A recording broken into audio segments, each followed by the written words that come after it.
Bismillahirrahmanirrahim. Assalamualaikum warahmatullahi wabarakatuh. Alhamdulillah wassalatu wassalamu ala Rasulillah wa ala alihi wa sahbihi wa mawal hamma ba'du. Alhamdulillah, di pertemuan ketiga ini insyaallah kita akan membahas bab 2 berkenaan tentang persamaan kuadrat. Sebelum kita mulai, kita awali pembelajaran daring kita dengan bersama-sama membaca kalimatul basmalah. Bismillahirrahmanirrahim.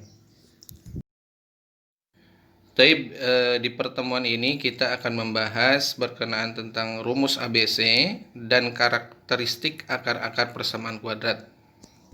Kita langsung mulai saja untuk membahas rumus ABC. Rumus ABC merupakan salah satu cara juga untuk menyelesaikan atau mencari akar persamaan kuadrat.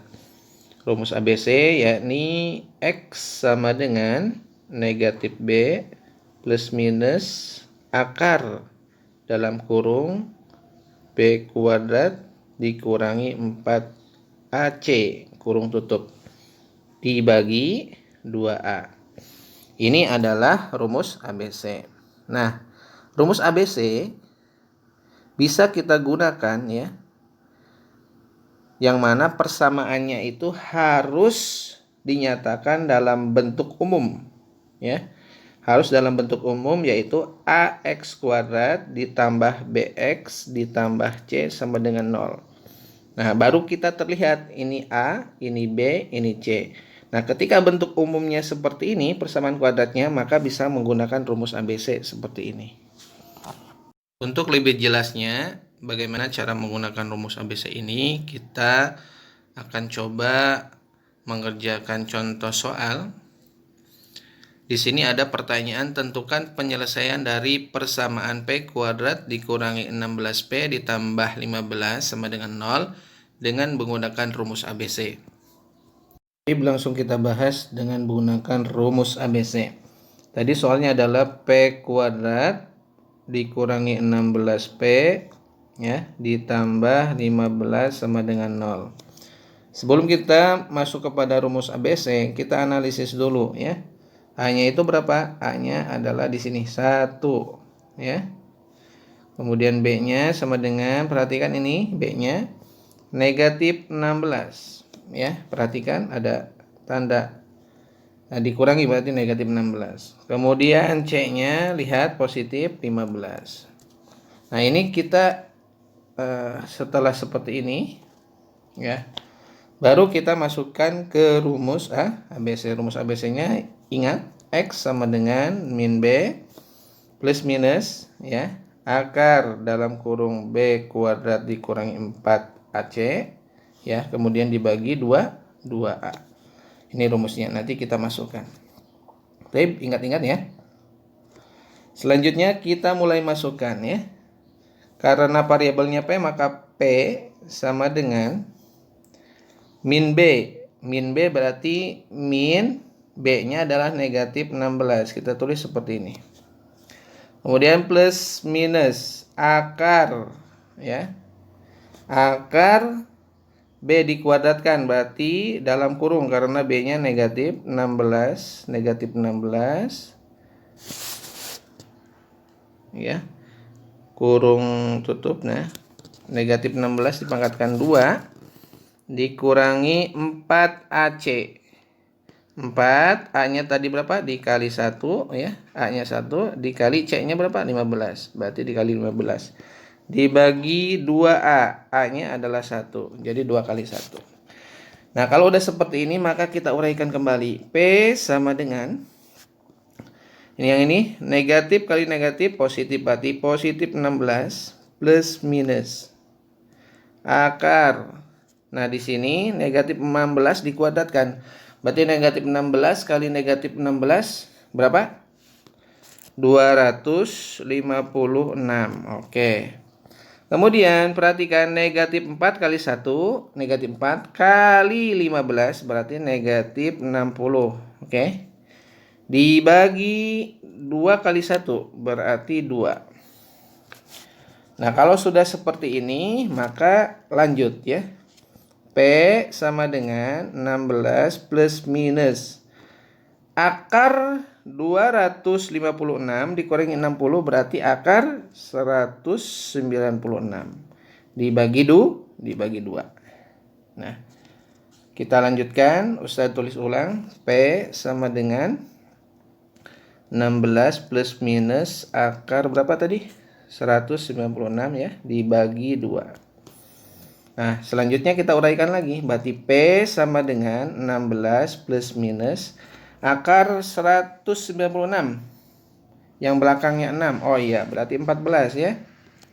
14 per 2. Nah, setelah seperti ini, lihat di sini kan ada plus minus. Maka ini kita uraikan kembali di sini ya. Di sini kita uraikan kembali. Berarti ada 2 jawaban. Perhatikan baik-baik. Berarti P sama dengan 16. Tadi kan plus minus, plus dulu. Plus 14 dibagi 2. Kemudian, ini P1.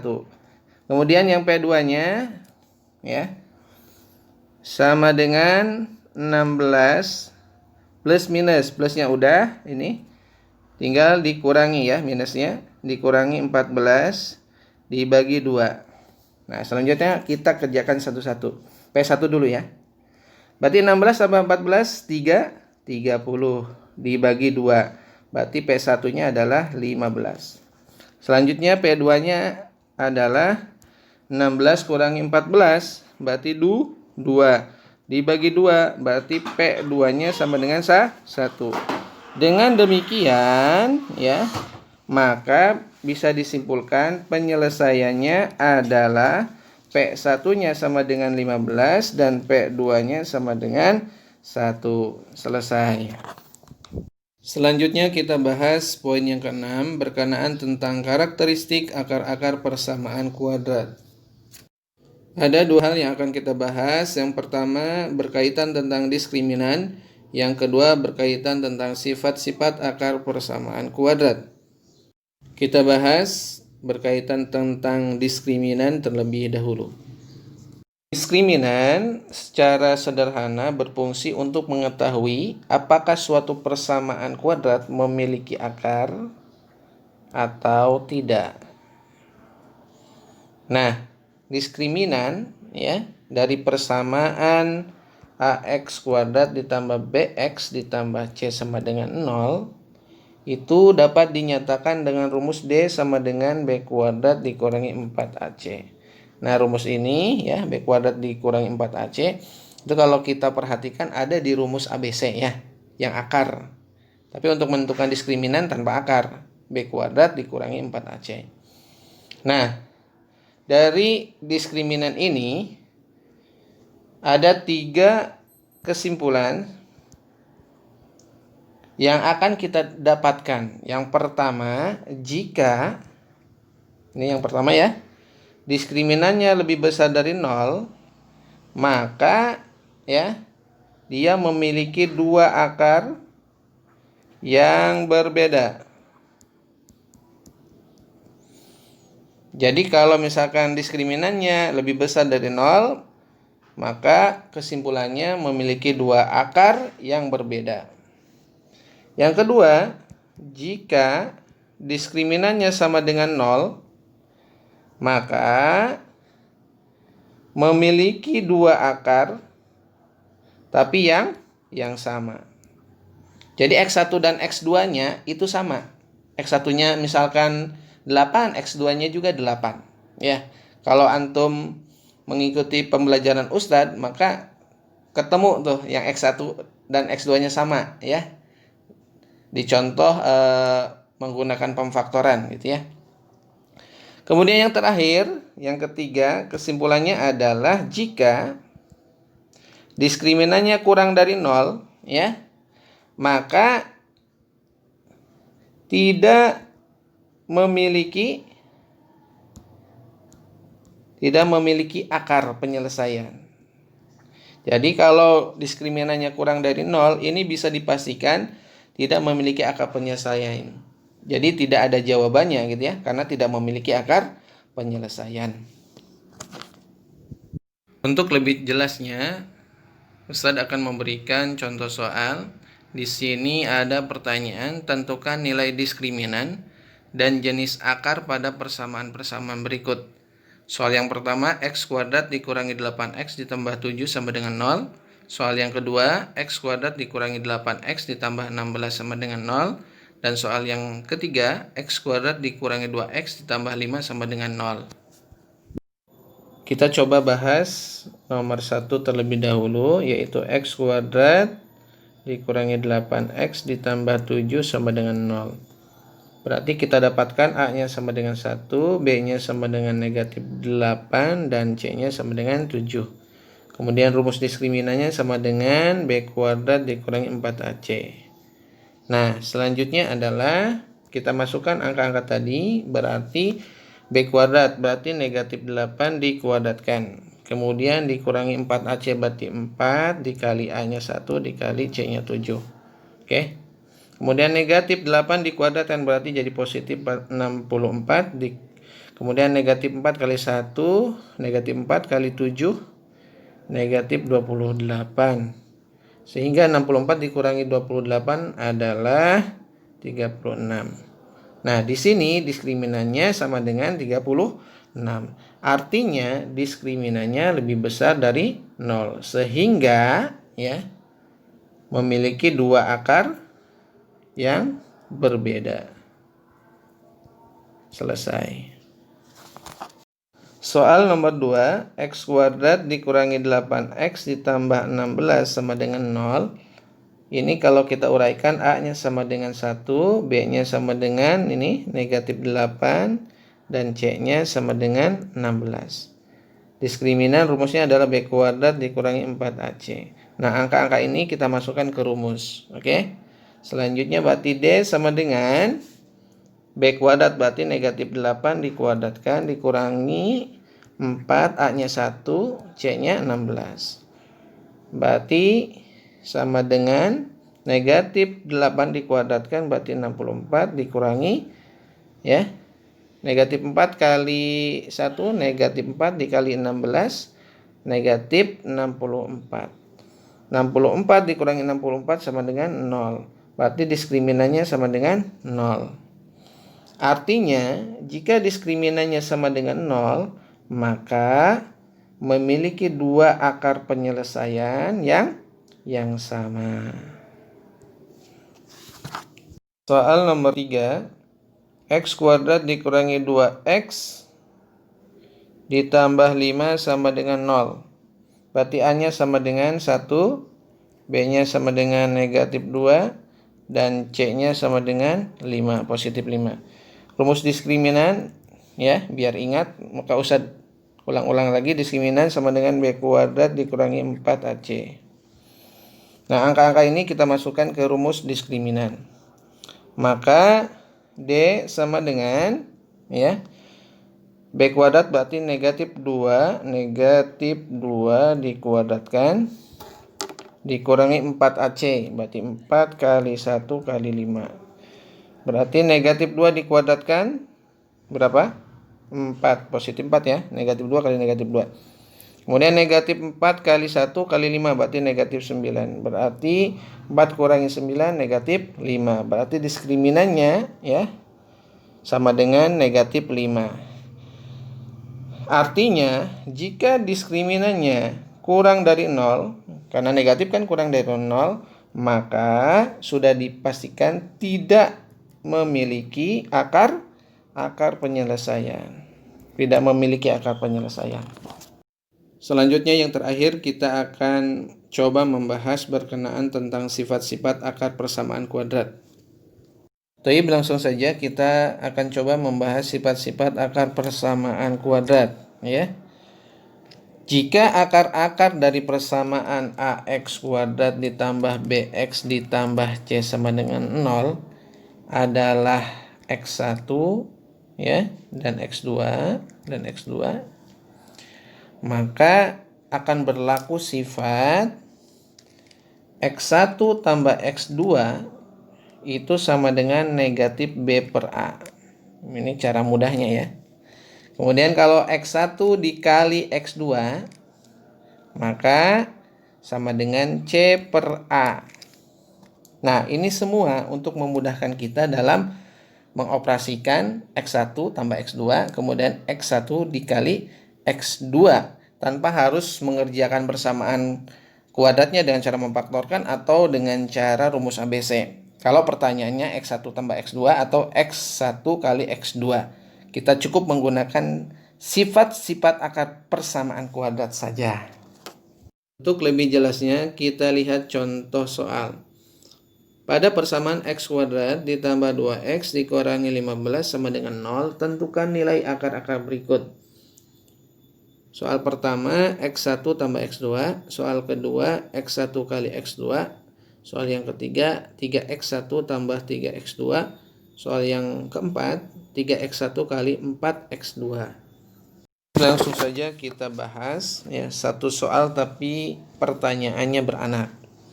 Nah, di sana ada X kuadrat ditambah 2X dikurangi 15 sama dengan 0. Nah, kita analisis dulu ya. A-nya berapa? A-nya sama dengan 1, B-nya sama dengan 2, oke. Dan C-nya sama dengan negatif 15. Mohon diingat-ingat ini ya, diingat-ingat.